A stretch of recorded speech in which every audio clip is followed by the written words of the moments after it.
Hi, and welcome to 647, 6 stories for 7 a.m. because, well, there's a famine of truth in our land, and this is your quick news fix.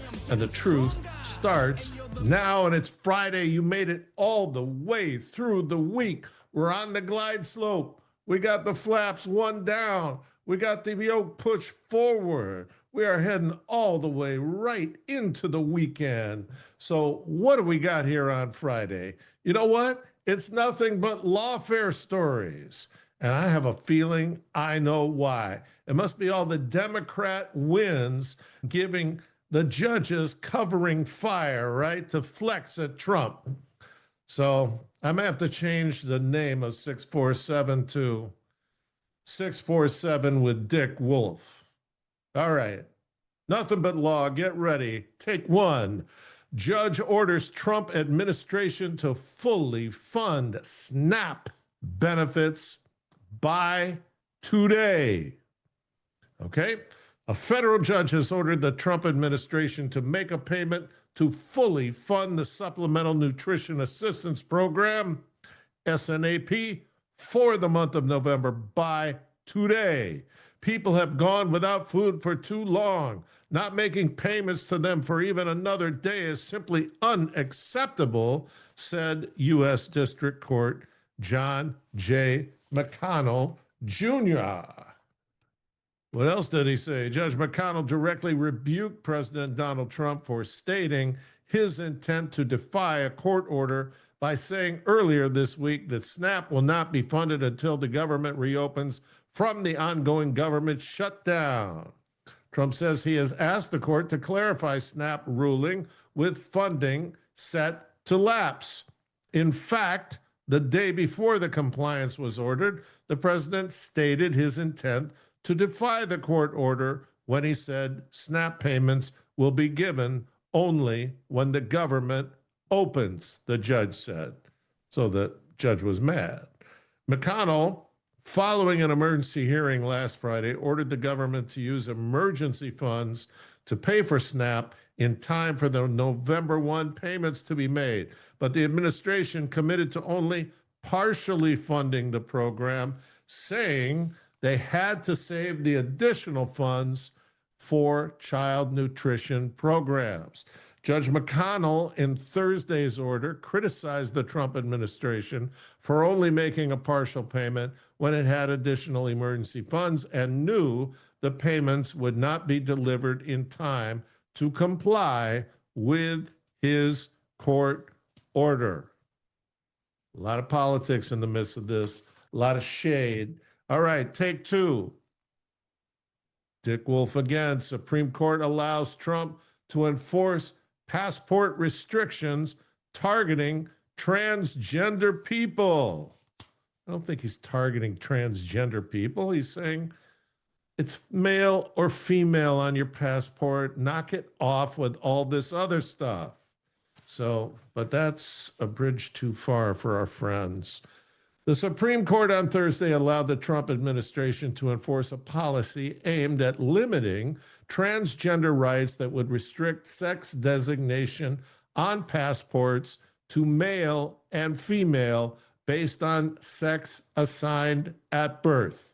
You take a look and you know.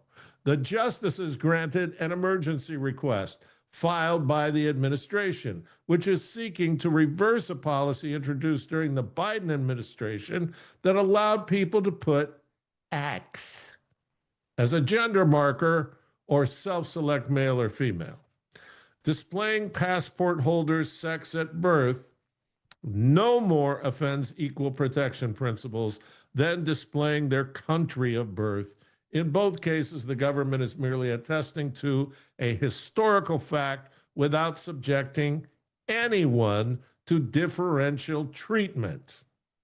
The three liberal justices on the conservative majority court dissented. The government seeks to enforce a questionably legal new policy immediately, but it offers no evidence that it will suffer any harm if it is temporarily enjoined from doing so, while the plaintiffs will be subject to imminent, concrete injury if the policy goes into effect. Justice Ketanji Brown Jackson, who could not tell the Congress what a woman is. This will help to clarify that, Ketanji. All right, take 3. John Thune is defying Trump on the filibuster. This is what Trump is calling the nuclear option. He's saying we have to have the nuclear option.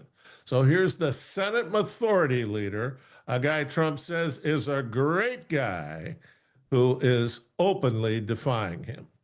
Senate Majority Leader John Thune, a billionaire in his own right, is on a collision course with President Donald Trump over nixing a long-standing legislative tool to end the 36-day government shutdown. Thune, who pledged to defend the filibuster on day 1 of his leadership tenure, reiterated on Wednesday that Republicans would not scrap the Senate's 70-vote threshold to end the shutdown. In other words, he's not going to do what Trump wants. The majority leader argued that allowing most legislation to pass at a simple majority threshold would help Democrats enact a far-left agenda in the next time they wield power in Washington. Guess what? Geniuses. They're going to do that anyway. So you might as well do it now and use it to try to hold your majority and hold all 3 branches of government.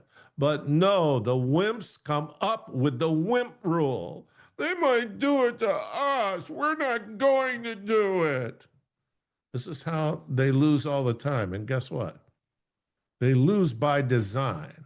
That's what they want, okay? And Trump, you got to do something about this. All these people hate your guts. They're not your buddies. The practical reality of it is that there just aren't the votes in the Senate, and for that matter, not even close. Right, because it's all rhinos, gas bags, all feeding at the trough side by side with the Democrats.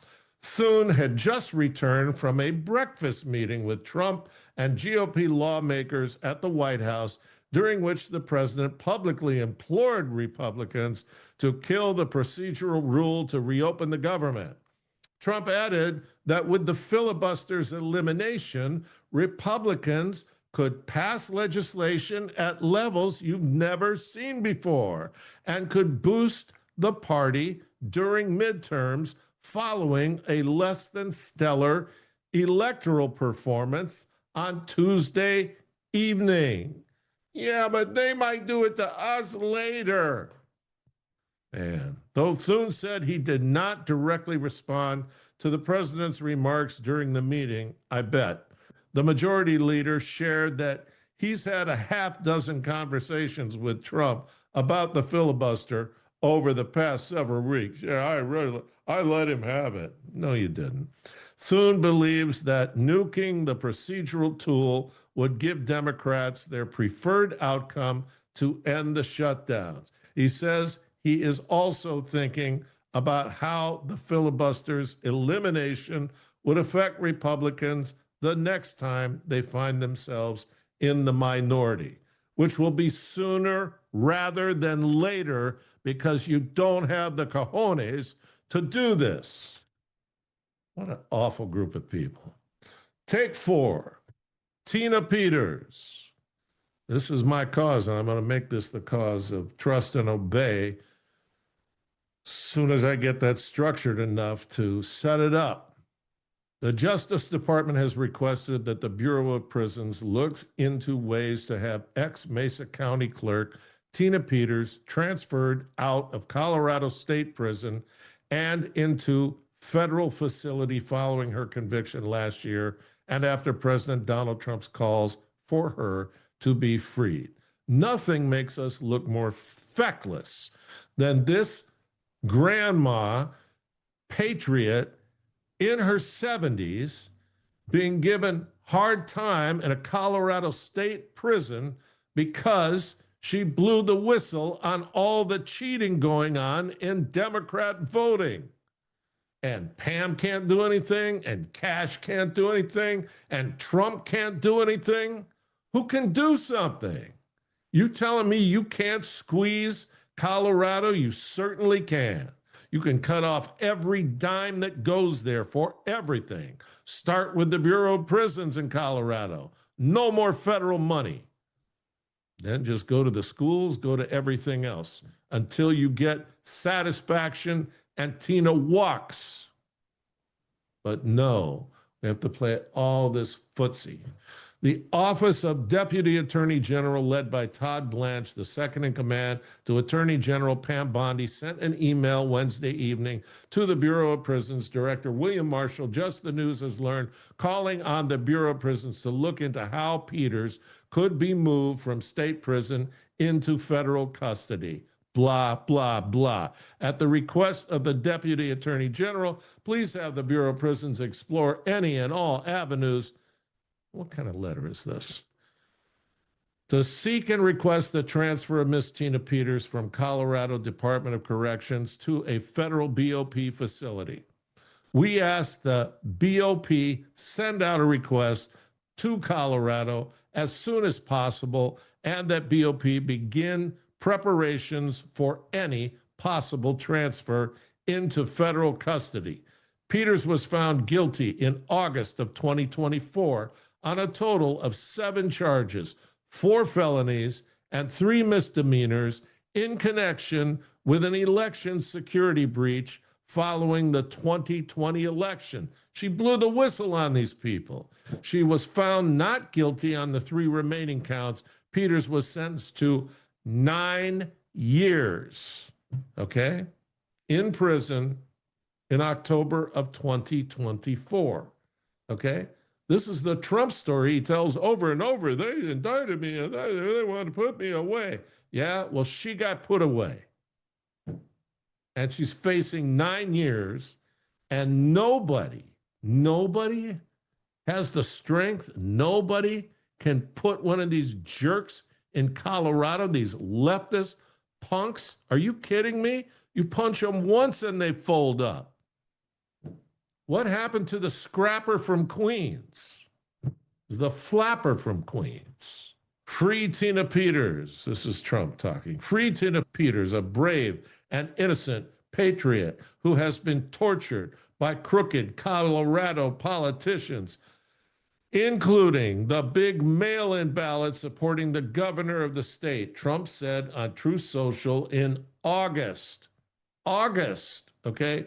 September, October, now November. You can't get anything accomplished on this but standing an inquiring letter from Todd Blanche? Not enough. She did nothing wrong except catching the Democrats cheat in the election. She is an old woman and very sick. If she is not released, I'm going to take harsh measures. Wow. I bet they're really scared. Harsh measures. How about being specific? How about call it out and the amounts? You're not going to do it. I don't get it. So what's the upside for helping MAGA? What's the upside for sticking your neck out? These people are backing you, Trump. You're not backing them. Take 5. DOJ preparing subpoenas in investigation into John Brennan. They've got all the receipts. The Department of Justice is preparing to issue a series of grand jury subpoenas as part of the South Florida-based investigation into former CIA Director John Brennan and the probes by the CIA and FBI into Russian interference in the 2016 election, MSNBC has learned.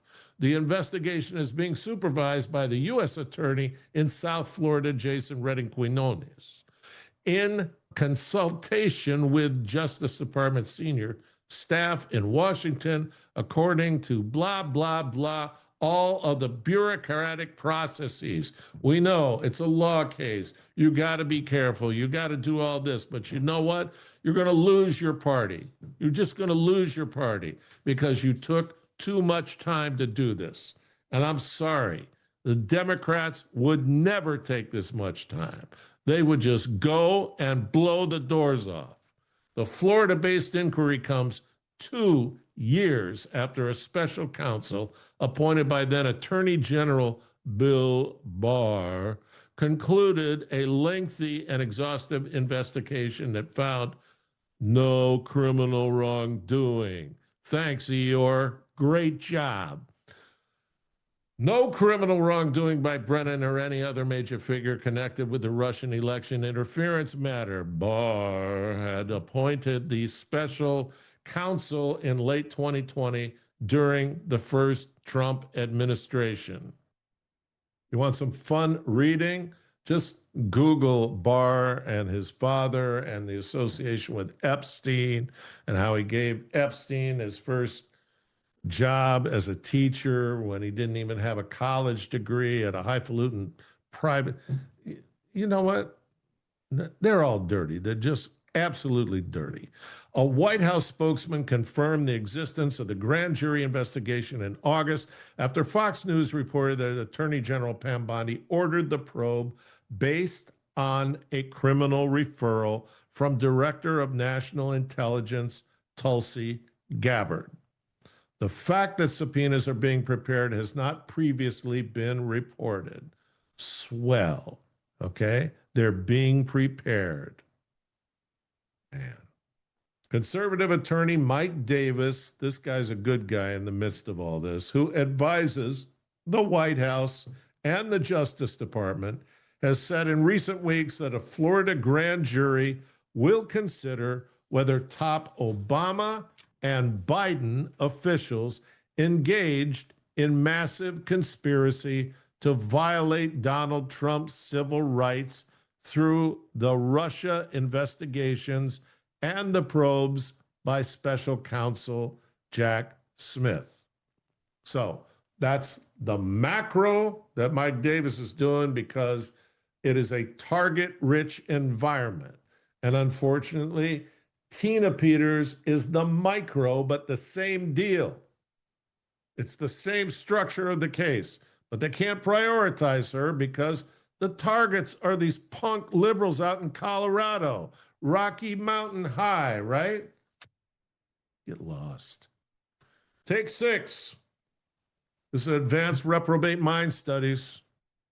Here's 2 clowns just having a great time. Here is the title for this Colbert Jimmy Kimmel celebration. The enemy of my enemy is my friend. That's what they're hoping. Stephen Colbert, Jimmy Kimmel celebrates socialist Zoran the Magnificent Mamdani's New York City mayoral election. The left-wing late-night TV hosts were giddy Wednesday night in celebration of the winning campaign of socialist mayor-elect of New York City, Zoran Mamdani, right? This is Todd Houston from Breitbart.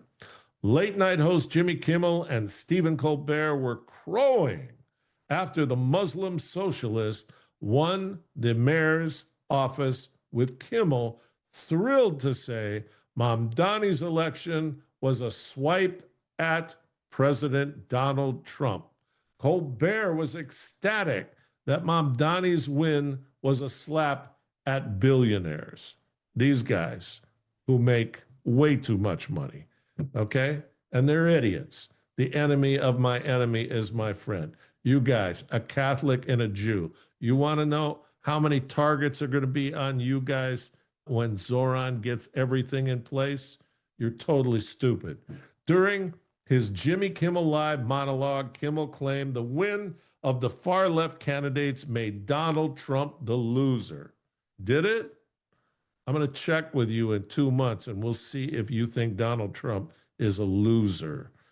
Everything he touched was a loser, Kimmel gleefully exclaimed. Trump hasn't been this embarrassed since he found out there was a Donald Trump Jr. Yeah. So what are you going to do? We're not embarrassed. The enemy of my enemy is my friend. What a stupid philosophy. Okay? We don't entertain stupid philosophies. You know what we do? We like, we share, we make comments, we push out to our friends, but most of all, we ask Jehovah God of the universe to wrap his arms around all of us in the cause of bringing this country to be the new Jerusalem and shedding all this evil. Cannot be done without God's oversight and his omniscient plan in the whole thing. So we submit to that, God, and I ask that you will please bless all these people as they go through the last day of the work week and go into the weekend. God bless you, and thank you for joining me this week. Take care. The mirror don't lie. If you want the truth, don't close your eyes.